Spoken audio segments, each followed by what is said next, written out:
G'day, it's your old mate Matthew from the Yarnsman. Welcome to the Yarnsman podcast. Today we have Guy Mansell. Bit of a trigger warning, we get into things around anxiety and medication. I found this one particularly interesting as Guy tells his story about flourishing with anxiety while struggling with panic attacks and really diving into how he became determined to find what works for him, finding that joy and not being alone in the process. Hope you enjoy the yarn as much as I did. Hello and welcome to the Yarnsman podcast. Today we have Guy Mansell. Guy, how are you, mate? I'm good. I'm good. How are you? Very well, thank you. Guy's a fellow podcaster. He's a husband and a stay-at-home dad, which he wears with a badge of honour, which is great to hear. Yeah, yeah. What have you struggled with in the last week? Last week, honestly, I think one of the biggest things I'm struggling with at the moment is just remembering what I've done. Like I've been having really bad memory for the past, I don't know, couple of months. It might be the medication I'm on. It might just be sort of days blurring in together. I think because we're winding up towards the end of the year, it's thinking about, Christmas, the finances of it all. My wife and we've been really trying to focus on saving for baby number two. We're not pregnant, but we're preparing for it because we know how expensive it is when you take maternity leave and stuff like that. So we've got all these different bank accounts that need topping up, saving for Christmas and presents, and we want to do a holiday and all that stuff. And then our dog having to have cancer surgery, and insurance is going up. I mean, same thing I imagine a lot of people are worried about at the moment. It's just money goes in, money goes out. It seems like more money is leaving our account than it is that's going in. So in the last week, I'd say that's probably something that I've been focusing on, is just spending less, trying to earn more, even though I don't have a job. Yeah, I hear you on that. Yeah. Looking ahead to next week, what's something you want to work on? Something I want to work on next week. I think I just want to be a little bit more prepared with myself. Like it's Monday today, and I don't know really what I'm going to be doing for the rest of the week. And I recently, because I've been a stay-at-home dad for like 3 years, I've had a kid, a baby, a small kid, a toddler, like hands-on. That's been my focus. But now that my daughter's been going to kindergarten, really figured out what to do with myself with the time. There's so many things I need to do. There's things that I've got a huge list of things that I could do around the house. There's things I want to do personally. There's things I could do to organize, like fun things to do with my wife, like date, go out for lunches and stuff. There's so many things on my list, but then I just don't know what to do with that list. And I end up just sitting down watching a Netflix show I've seen 1,000 times or playing PlayStation and wasting my time. I think time management is something I want to focus on next week. I want to have a plan of what I'm doing that is even across all boards. Something for me, something for my wife, something socially with friends, something on the house, something where everyone benefits. So I think it's just about time management. I haven't had this much spare time on my own in since before having a kid. So I'm a little bit all over the show. Even though my daughter's been in kindy for about 2.5, 3 months, I'm still adjusting. So Right. I think I just need to continue to adjust and cut myself some slack as well. I don't want to put too much pressure on myself and like bum myself out. But at the same time, if I don't put a little bit of pressure on myself, I just become lazy and don't do anything. Yeah, are you a procrastinator? Oh, big time, big time. I honestly, and like if my wife listens to this podcast, she'll roll her eyes because I talk about it a lot. And it's because I keep thinking I'm ADHD, and I'm not. Actually, I don't know. I'm undiagnosed, but I just like I get all these spurts of energy of like I can do this, this, this, this, and this, and then I just don't. It's like I've got like all these lists on my phone of like things that I could do, not just around the house, but just things I could do as other projects, or I'll start something and then I just go, "Whoa," and I procrastinate hard out. Like I said, I'll play PlayStation or I'll watch something on TV, and my wife would probably roll her eyes because she said to me, if you think you're ADHD, then go and get tested. But because I procrastinate so much, I don't. So I don't know. I feel like I live better. I'm better living in not bliss, but in ignorance or whatever. But I don't know if I'm ADHD or not. So I guess in the next week, I want to focus on spreading myself out and not going off track, because I feel like you asked me a question about what I'm going to do next week and I've started talking about ADHD. God. But it makes sense. Makes sense. Maybe I need to send you the link to the ADHD test to do Yeah. in the next week. Maybe. Yeah. Then I feel like I'll overthink my answers to make it feel like as if this is what the test wants me to say. And I'm like, oh my God. Yeah. What are you proud of? Oh, there's so many things I'm proud of. Um, Off the top of my head, I was talking to my wife about this morning, my daughter, Daisy, how well she has adjusted to kindergarten. That's been something that we've been really proud of, and seeing her flourish. For a kid that didn't do daycare and has essentially just had me and my wife for her entire life. We don't have family up in Auckland, so it's, the two people she sees the most, as I imagine with a lot of families and parents, is, it's us. And we slowly introduced her into kindergarten by, we found one that, she liked. And for weeks, we were in a really cool position with me not working where I could take her in for an hour and I'd be with her and slowly acclimatize her. And then we started putting her in 1 day and 2 day. And then the hours have extended and the days have extended. And she just loves it. She loves it. She's got little friends and all the kids like scream her name when we turn up. It's like she's a superstar. And she's just like, hey. So something I'm proud of at the moment is just how well Daisy has adjusted to kindy, and she's happy to be dropped off. There's been no tears, but she's also happy when we pick her up. Like, she's not like holding on to the gates like, no, let me stay. She's like, okay, let's go home. So I'm super proud of Daisy for that. And then I'm also really proud of my wife. She's had such a curveball of a year thrown her way, and she hasn't skipped a beat. Mr. Step, I don't know what the saying is. All of those. All of those. It's a combination. Yeah. She's just. I mean, she's the person that keeps the roof over our head anyway with her job, and she's got such a demanding job even when she hasn't got shit going on at home, and she's had plenty of shit go on at home this year, and you wouldn't have known if you listened to her on the radio when it was all going at its worst. You wouldn't have known. Her co-workers knew and they were fantastic, but she was just an absolute superstar and continues to be. And she looked after the house. She looked after Daisy. She looked after me. She made sure that she kept, my family informed about me when I was struggling.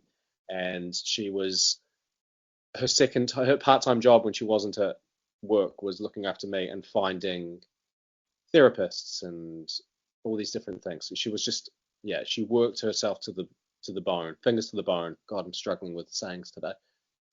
Yeah, she was just phenomenal. So I'm incredibly proud of her, because now that we're sort of emerging on the other sides and the clouds are parting and stuff like that, it's just to look back on everything she's done was phenomenal. So yeah, I'm incredibly lucky to have her. Yeah, and I'm very, very proud of her. Nice. Love that. What gives you hope? At the moment, it's like I said before, the clouds parting. That the sun is always there, and even though in the thickest of it, because I mean, for your listeners who I haven't actually quite acknowledged this yet, sorry, is that I was struggling with anxiety severely earlier on in the year. So anybody who's experienced anxiety or knows somebody that's been going through it, it's debilitating. It's a debilitating mindfuck, really. In the thick of it, you just don't believe anything good is ever going to happen again. You don't believe that when somebody says, things will get better, I've been through it and stuff like that. You just refuse to believe it. You sit there and think, the anxiety tells you it will be like this for the rest of your life. And being in that mindset and then being where I am now, that gives me hope. Is that, the voices, the people that told, the people that said the positive things, they were correct. So even though I'm not 100% out of the woods, I'm significantly better than where I was. And anxiety, it's not about getting rid of anxiety full time, because that's never going to be a thing. It's about when it is around, you manage it so much better. And that's where I am at. Whenever anxiety does rear its head, I'm just like, it's a lot easier for me to deal with it. And that's something that I never thought I'd ever be able to do. So that gives me hope that I will continue to get better at doing that for, I guess, the rest of my life, until anxiety is just a sort of thing I had, or thing that I have that's barely there. Well, yeah, it's a journey. So being comfortable on that journey, I guess, is in accepting it, right? Totally, you're right. It's the way of dealing with it, or trying to deal with it first, was to try and shut it down, and to just, be like, no, no, don't have time for you right now. And I think that's what probably started the anxiety in the first place, is how I dealt with it. And my brain was just like, I can't. That's not a coping mechanism anymore, and it just didn't work. So when it didn't work, I got anxiety that still had anxiety. So yeah, like you said, it's a journey, and it's just accepting that it's there, but it's not gonna kill you. It's not gonna hurt you, even though in your head you believe the opposite of that. Well, let's dive into that journey with anxiety. How did that start or come about? Well, that was a huge part of the anxiety itself, is that it didn't really start from anything in particular. There wasn't, not that I can put my finger on. I started feeling a bit off at the start of June. Went to the doctor, said I was feeling a bit not myself. Looking back on it, I think it was a little bit of a disassociation. Like, I felt like I was doing all these things, but I wasn't really aware of doing it. So something triggered the anxiety, and I sort of disassociated from it. That's a real common thing. But because I didn't know what had caused it, I started freaking out. I thought it was possibly a medical thing. I got tests done, and basically I was fine, but it was still around.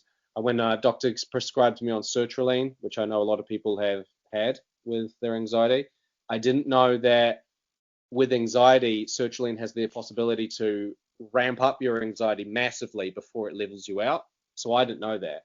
So about 5 days of taking sertraline, I had this insanely terrifying panic attack out of the blue on a Friday night while having dinner. Lasted about 2 hours. I was screaming. My brain was in a loop. I was on the phone with my mum. She had no idea what to do. My wife had no idea what to do. My toddler was like staring at me in the hallways. I was like grabbing my head, screaming, thinking that I was losing my mind. And I didn't believe I was me, but I knew I was me. It was horrible, horrible, horrible experience. And I think from that moment on, the anxiety has come from that happening again. Because I was like, well, it happened then. That means it can happen again. So any anxiety that I felt post panic attack is from the fear of losing my mind and being, sending me off to Shutter Island, and I just start muttering to the wall and, writing hieroglyphics and shit like that. That's what that was. I went home to Wanganui. My folks drove up. They helped. The next day I was on such a razor's edge of it happening again, that my wife took me to the hospital, and they did scans to make sure it wasn't any, like, CT scans and stuff like that. It was anxiety. I went down to Wanganui where my folks live and just had a week off to try and to like get me onto the sertraline, to like get it in my system, and that was really good. But like 2 weeks later, the sertraline wasn't really working, so I stopped using it, and I went to a psychologist, and he put me on a skeleopram. And I've been on that since, and that's been fine. That's leveled me out. So yeah, it's been basically from the start of June until now. I was convinced I was going to lose my mind, to me being a lot better. And I've ticked a few things off. Like, I got to work for the Spark Game Arena, which was in September, and I was so worried about that because that got locked in before I had my panic attack. So I was like, I have to be better by September. I have to be. And I was so worried because it was going to be a live broadcast of me talking about video games, and I was going to be on camera, and there's going to be people in the stadium looking at me, and there's going to be people on the live stream looking at me. And I was like, you're going to have a panic attack. You're going to forget what you're going to say, and you like all the worst things possible. And I didn't. I fucking nailed it. If I'm allowed to say that, I had a really good time. Nice. It was awesome, and that was a huge moment for me. I came home feeling so great. I mean, I'd feel that way even if I hadn't anxiety, but for me to be able to be so worried, I was so worried about something happening. It didn't happen. Not only did it not happen, but I flourished, and that was a huge thing for me to hold on to. I was like, I'm gonna remember this moment. If I could bottle it up, I would. So that if anxiety pops around and says, this is going to happen to you, I can then go, well, it didn't here. So why would it happen, for other things? So that was a huge moment for me in the last few months. And then, yeah, just slowly getting better, slowly there was a solid 2 months where I would wake up every morning and the first thing I would like check off is I'd open my eyes and go, is it still there? Meaning anxiety. And it would be. And I just want to go back to sleep again. I just wanted to keep hitting, rest. Like in video games where you can just choose to sleep and it passes a day. I wanted to do that. But I couldn't. I had Daisy. I had, responsibilities. I had shit to do. So it was just days of me getting through the day so that I could go to sleep. And the days of waking up and asking, is anxiety still there, have just basically gone. Like I keep forget the days where I would check for anxiety to the days where I would forget that I have it. That shift has, increased. Well, So that's good to hear. yeah, exactly. And then when I do sort of remember that it's there, it's just like, oh, and then I'll sort of float around in the feelings a little bit, and then something will distract me and I'll move on. Whereas when those moments would hit me a few months ago, I would live in the moment for hours or for the rest of the day. Like it would throw me. Things that would throw me months ago don't phase me nearly as much now, which I see as huge progress. Yeah, that's progress. I mean, when you kind of look at it, you've had some big things happen. Yeah. With daughter going to kindy, you've had this big event to be involved in. Well, how do you feel approaching, the things you've talked about coming up? We've got Christmas, we've got all these things coming up. How do you feel about that now, knowing you've been able to get through a couple of big things recently? I look into it with no fear. I would look at things like going on a date night with my wife a few months back. I would sit there and go, don't freak out. Don't have a moment. Just don't ruin the night. Don't ruin dinner. Don't ruin the dinner and the movie or whatever. And I don't do that anymore.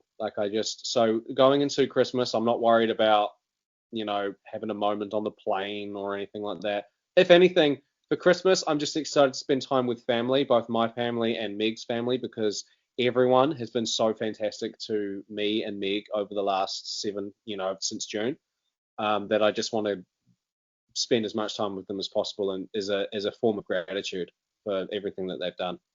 They've all done something in their own way. Christmas to me, I'm excited to spend time with family, and I'm excited to spend time with Meg and Daisy. We're really lucky in the position with Meg's job. Excuse me. She gets a decent amount of time off over Christmas. We just, to be able to just have fun with my family. I've got no fears for Christmas and the New Year break. I'm just excited. Great. Yeah. I wanted to take a step back. When you sort of had your realization that anxiety was coming to play, and you decided to go on meds, what was the steps to deciding to go on to medication and the inclusion of talk therapy as well? Was there a one and the other, or how did you just sort of go through that decision process? Basically, once I realized that anxiety was on the table, I've always been open to therapy.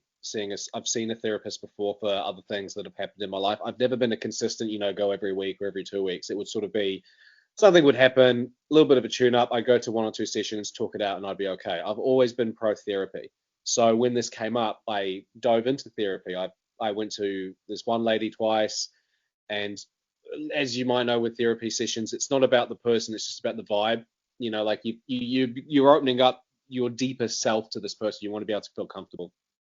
So I tried a few different therapists, and for some reason, therapy just didn't seem to be working this time. I think it was because I was in such a position, I was in such a sheer fear of panic. I was in fight or flight, and I wanted to just feel better then. I wanted to get rid of this feeling, and then I'm happy to dive into now, why did this happen? But the therapists were saying, like, let's dig deeper. Let's try and figure out why this happened. And they would go, right, well, over the next 6 weeks, let's try and I didn't want a quick fix. I just wanted to feel better in my head in the moment, and then I was more than happy to go digging. But a huge thing that was making me anxious in the thick of it was just how much money it was costing. It was, $200 a session for an hour. They're setting up these, let's work on this for the next 6 to 8 weeks. I'm just sitting there going, this is going to be, over $1,000 over 6 weeks. Like 6 weeks when you're in that headspace may as well be a year. So this time round, I chose not to do therapy because it was causing me anxiety purely based on like I was worried that they were just going to start digging into my life, into my childhood, and start plucking up traumas and being like, is this the cause of it? No. And then I'll be thinking about that one. And they'll be like, is this the cause of it? And I just didn't want them to just unearth all of this possible trauma and then for none of that trauma to be the cause of it. And I'm like, cool. So now I'm just thinking about 10 things that are stressing me out. So I said no to therapy this time around. And it actually, once I made that decision, it felt like a huge weight off my shoulders because a close friend of ours just said, sometimes the body, like medically, just goes through, like it sort of trips up and you get like a pain in your chest and a pain in your side and you don't know what it is. And then it just, there's no cause of it. And the brain is no different. So once I sort of thought that maybe it was just a slip up and then I got really anxious about the slip up, it settled me a bit. And I was like, cool, therapy's off the table and I'm fine with that. But I am still pro therapy. Like I'm not saying therapy doesn't work because it does. It's just what works for me. Yeah, that's what works for you in that period, Yeah. and that's completely okay. There was a little bit of worry with the medication because I was sitting there going, okay, so let's say I start taking some pills and they start working. My anxiety was worried that if I take these pills and it starts to work, then I'll never be myself again without them.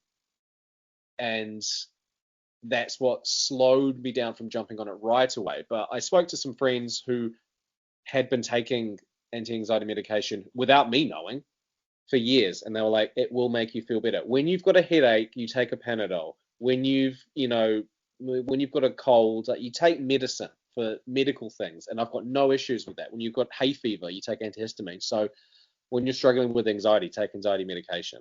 And there are people who listen to this who say medication didn't work for me, but therapy did. This is just what happened with me. Therapy didn't work, but medication did. The first time around, it didn't. Sertraline, that messed me up, and the idea of warming up to a new medication and winding down off the old one scared me. But luckily, I didn't have to wean off the sertraline. The therapist was like, stop taking sertraline and just start on this. And it's been good. I started off baby dosing, like small amounts, and now I'm up to just your standard 20 milligrams, which apparently is like a standard adult medication dosage. I don't know. And in the middle of all of that, I was taking lorazepam pretty consistently and like quetiapine at nighttime, but I haven't taken the lorazepam in a long time. And if I have, it's been like a half, not a full, which has been good because I was loving lorazepam. God, that thing was a lifesaver. But I didn't also want to be addicted to it, which apparently is a thing. But then the same friends that told me about about therapy, she's like, it's the lesser of two evils. What would you rather have, a reliance on lorazepam, which you can sort out, or be anxious? Like it's the lesser of two evils. So through your story, you've talked about your support network and being able to talk about different things along the way. How did you first bring up your challenges with anxiety, or was it sort of already evident? I mean, I don't know I know my wife knew that I had moments with anxiety. I've never done any sort of medication. She knew that I had anxious feelings and stuff like that, and she knew that I'd gone to therapy for other things. There's these moments in our life, in the 10 years that we've been together, where I'd sort of, we look back on now and I'm like, oh, that was a panic attack. Like, at the time we didn't really register it as a panic attack, or maybe an anxiety attack. It was nowhere near as bad as what it was back in June, these moments that I'd had. I think my mum and dad, especially my mum who was on the phone to me, they kind of got a quick introduction of me having anxiety panic attacks because they were on the phone when they happened. Same with my mother-in-law, who I spoke to. I spoke to her for like an hour and a half in the panic attack to just calm me down. So I had no issues telling my family that I had anxiety and that I was struggling. Like I didn't sit there and think that they're going to think anything less of me or that they wouldn't support me. I knew that they would. So it wasn't an issue. I've got no issues with telling anyone that I've been struggling. I know that there is a stigma attached with mental health. I know people are saying, talk about it, talk to your mates and stuff like that. But I know that there's also like on the other side of the coin, there's a stigma of those people that say, oh God, everyone's got something these days.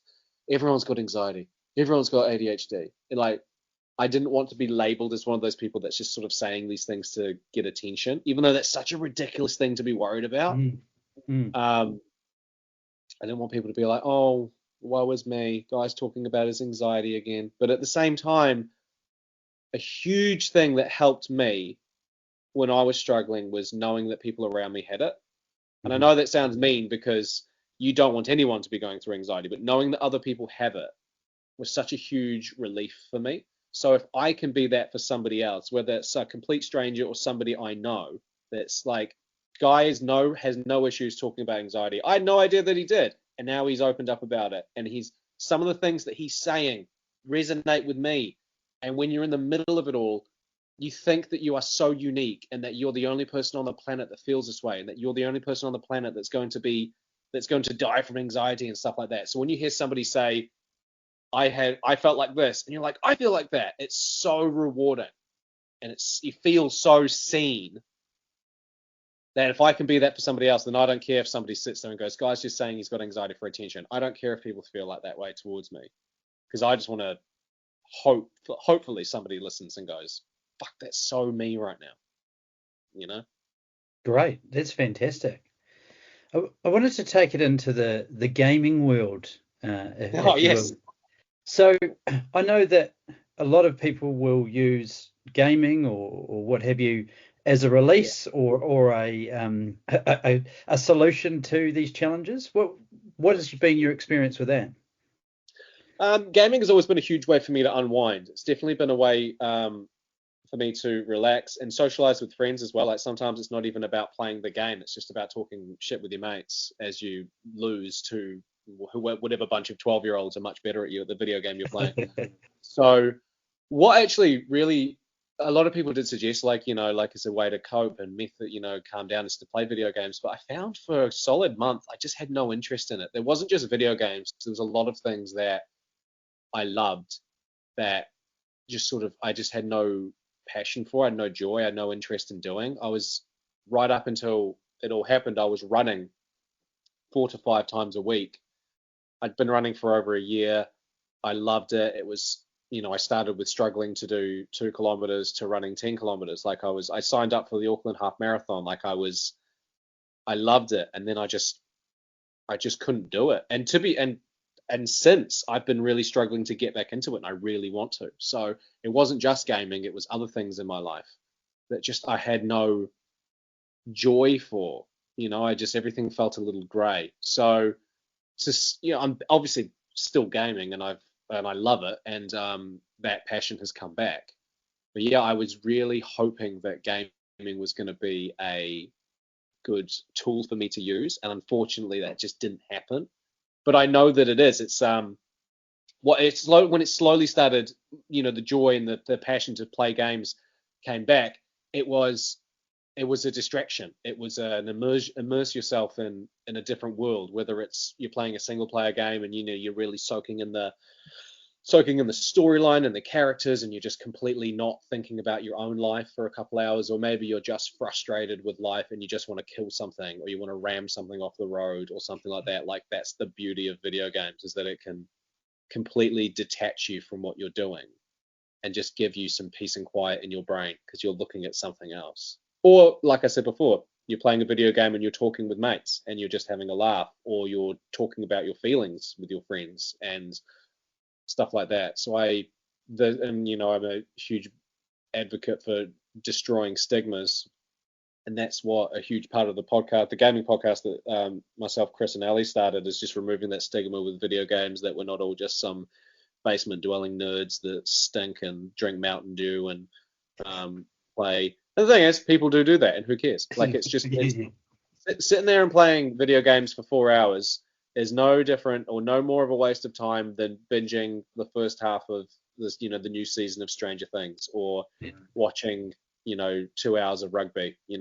But if I was to say I played video games for 8 hours on Saturday night, but if I was to also say I binged the first season of Bridgerton on Netflix, people would react differently to how I spent that time, even though essentially they're the same thing. You're immersing yourself in something that isn't real. Yeah, I honestly, every single time I finish talking and you've asked a question, I sit there and go, did I even answer what he asked? Or have I've No, just no, been no. prattling on? It's all good stuff, mate. It's all really good stuff. But the last question I had here is what advice would you have for someone struggling, going through Yeah. what you've been through? Someone's asked me this before, and it sounds mean when you first say it, but it actually really helped me, is you aren't special. And by that, I mean, you aren't the only one. Like, you aren't the only one that is dealing with this. You aren't the only one that is feeling these feelings. And when I say you're not special, that doesn't mean to say like nobody should care. It just means that you aren't alone. And millions of people go through this, and millions of people struggle. And millions of people reach the other end. And so many, all these people, they progress and they get better and they start to feel less scared. So by saying you aren't special, it means that you will get to the other side. When my wife and I were in the throes of having a newborn, and she was 6 weeks old and she was crying, we were new parents and stuff like that. You in the middle of it, you feel like as if no one else is going through this right now. Like, nobody else has got a kid that is as difficult as the kid I'm holding right now.